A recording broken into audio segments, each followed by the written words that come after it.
वास्तविक स्वरूप में संत की परिभाषा क्या होती है? संत वो नहीं जो अपने ऊपर ध्यान दे। ऐसे ऐसे भी संत हैं जिनको अपने वस्त्रों से बड़ा प्रेम है, वो अपने वस्त्रों पे ही ध्यान देते हैं, अपने श्रृंगार से ही उनको फुर्सत नहीं मिलती, पर वो वास्तव में संत नहीं है।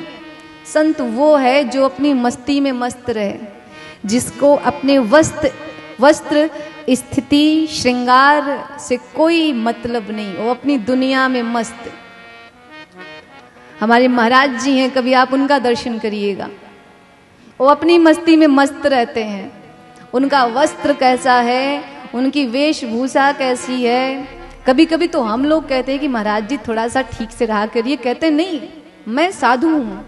और साधु की एक ही परिभाषा होती है कि हम जो दुनिया से छोड़ने को कहते हैं, पहले हम खुद उसका परित्याग करें, तभी वो साधु साधु कहलाने योग्य है। और जब तक उसके अंदर त्याग नहीं है, तपस्या नहीं है, जब तक उसे अपने शरीर का भान है, तब तक वो साधु नहीं हो सकता।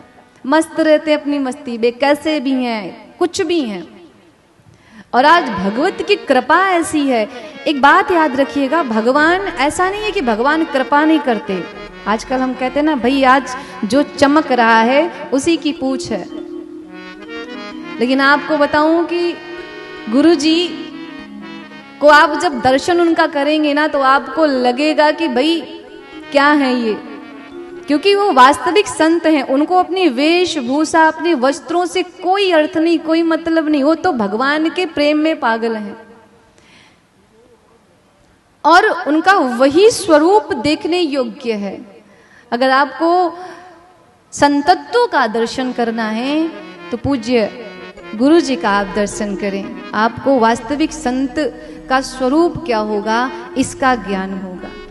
और आज देश में ही नहीं, विदेशों में भी जाकर के पूज्य गुरु जी अपने सनातन धर्म का परचम लहरा रहे हैं। आज किसी